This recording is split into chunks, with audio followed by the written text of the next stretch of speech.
Yes, sir. What's poppin' good, people? It's your boy, the boy Henry Heck, back at it again with another video. And this is gonna be an odd one today because I am stepping out here to defend UBISOFT. Yes, sir, Reebok. Stepping out here to defend them because a quote was really taken out of context and misrepresented across multiple platforms, across multiple content creators, just for the sake of, you know, when you speak ill of certain companies, certain developers, certain games, you get what they call, some would deem, a buff.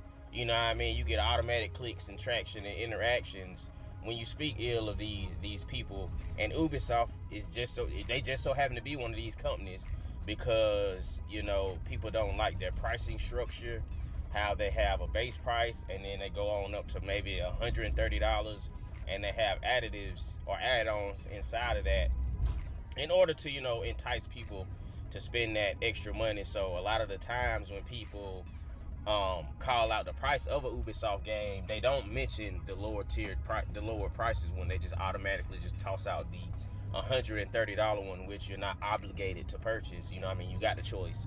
And if it's an extra mission to come with it, if you want to play that extra mission, then, you know, spend the money. If not, then just play the base game, the base price.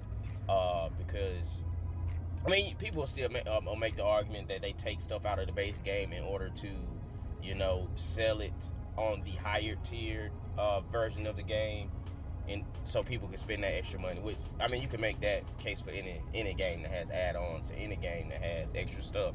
If you like upgrade to the digital deluxe, that is extra money. It costs more than the base game. You get more stuff, the more money you spend. And so, because of that pricing structure, people have, you know, taken out to attack Ubisoft because of what was also misrepresented as far as what the individual said about get used to not owning your games.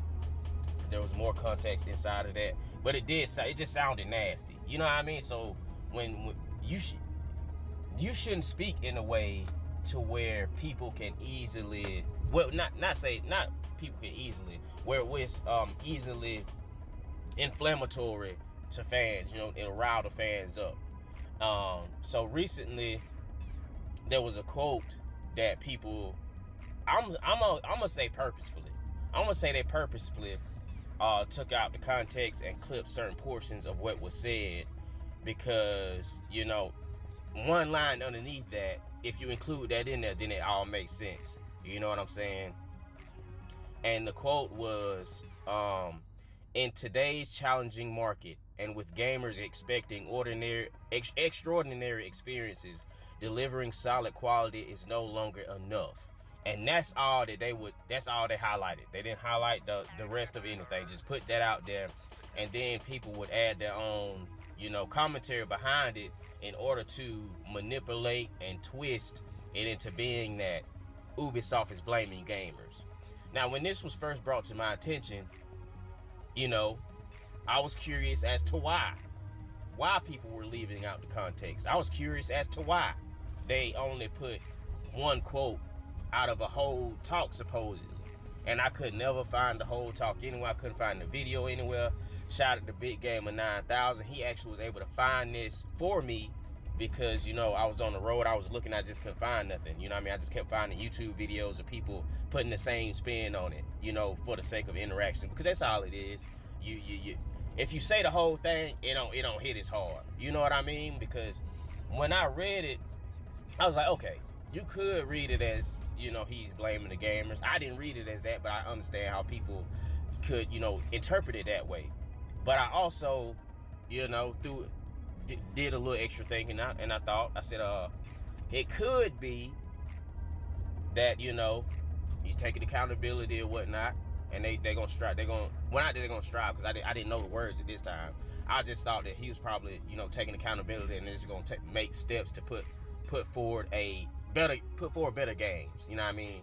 That's pretty much where I was. That's why I went. You know, because automatically when I read something, I don't automatically go to the most negative, or you know what I mean? I don't go to the most negative, off the wall thing that it could mean, because, you know, it's always another way of looking at stuff. You know. But I will say, if I'm already in like a bad mood, I'm already annoyed, I'm already stressed, I'll rock out, because I'm already in a negative space. So I'll be more inclined to rock out with a negative way of looking at something. But anyway, right after that quote I had just read, he says, we must strive for excellence in all aspects of our work. You know what I mean? So that's them taking accountability, saying, hey, we just got to do better. We just got to strive for excellence. We just got to put out excellent product. You know what I mean? Because to put out the games that they put out with, you know, whether the issues are minor or not, you know, whether they're fun or not, you can't blame the gamer for not supporting the game that they don't want to play for whatever reason, be it because the games are broken, you know, be it because they don't feel like the product is worth the price, asking price. I would say acting price, but the asking price. You know what I mean? It would be stupid for them to be upset at a gamer for not buying a product that they don't feel is valuable. So, you know, him saying this, hey, we're gonna strive toward putting out a better product. That's what I like to hear.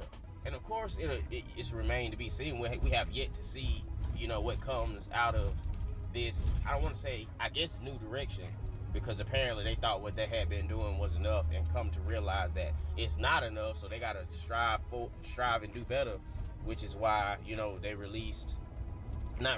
which is why they delayed Assassin's Creed Shadows, because Assassin's Creed Shadows is gonna be make or break. You know what I mean? Assassin's Creed games, they sell well all the time. You know what I mean? It's not that Assassin's Creed games come out and bomb, because they don't. You know, Ubisoft has a lot of IP and franchises that come out and do numbers. You know, the Division franchise, they do crazy numbers when they drop. You know what I'm saying? The first Division game broke records, and I even think the second Division game also broke records. It just didn't sell as high as the first one, which is it's still not a slight to the game, because it still sold crazy numbers. You know, a lot of, you know, developers put out games that don't reach nowhere near what they sold inside of the Division 1 and 2, and then not to mention, they ain't coming close to what Assassin's Creed will sell, and they put out Assassin's Creed damn near every year. Is every year? I think they put out Assassin's Creed, if not every year, every other year. They put them out frequently, you know, and they have a consistency in that delivery that other developers just not gonna be able to hit. You know what I mean? Like, even with talks of Ghost of Tsushima taking a similar approach with the Ghost franchise, they're not gonna be able to. It's just gonna be impossible for them to churn out Ghost games at the rate and frequency to which Ubisoft churns out Assassin's Creed games. You know what I'm saying? They just got it in them to do it. They just designed that way.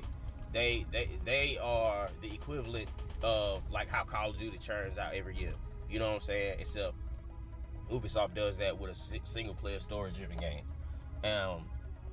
But I just thought that was interesting, man. I thought I had to jump out the window, defend Ubisoft right quick, because I don't know, man. I just don't like when people and statements are misrepresented and then used to like rile up the fan base. And then more oftentimes than not, the fan base itself, they not gonna go look for the context. They not gonna ask for an article. They not gonna ask for a video. They not gonna ask for the proof and references as to, you know, to get the full context themselves. That's just not how people work on the internet. Majority of people just gonna rock off of a headline. They just gonna rock off what their favorite content creator told them. They just gonna rock off what they hear majority of people say. Like, if the Osmond Gold come out and say something, this guy could have not even said nothing. This guy could have been on vacation in Hawaii. If Osmond Gold pop up and say, oh, this guy said fuck all the gamers, it would be a riot. It would be a riot. And when a soul up in that joint asks to see the proof, when the soul, they'll just rock off what he say. So, you know, do your own research. That's all I gotta say. Do your own research. You know, don't be so quick to look at things in a negative light, because it might not be what it's presented to be, especially in this day and age with you got gaming journalism, it's in the toilet, you got content creators clickbaiting and saying whatever they gotta say in order to get some reviews, not reviews, but views, clicks, and etc., retweets and all this interaction. These people up here, a lot of the content creators are in gaming are like OnlyFans model. They'll pop out a titty on the timeline to get you to get some clicks and retweets.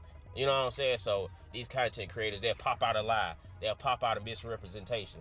They'll pop out a twisted statement in order to make it seem and look inflammatory to the fan base to get the people going because it's provocative. You understand what I'm saying? But I ain't gonna hold you too much longer. This already turned out to be a lot longer video than I thought it would be. But I will catch y'all in the next one.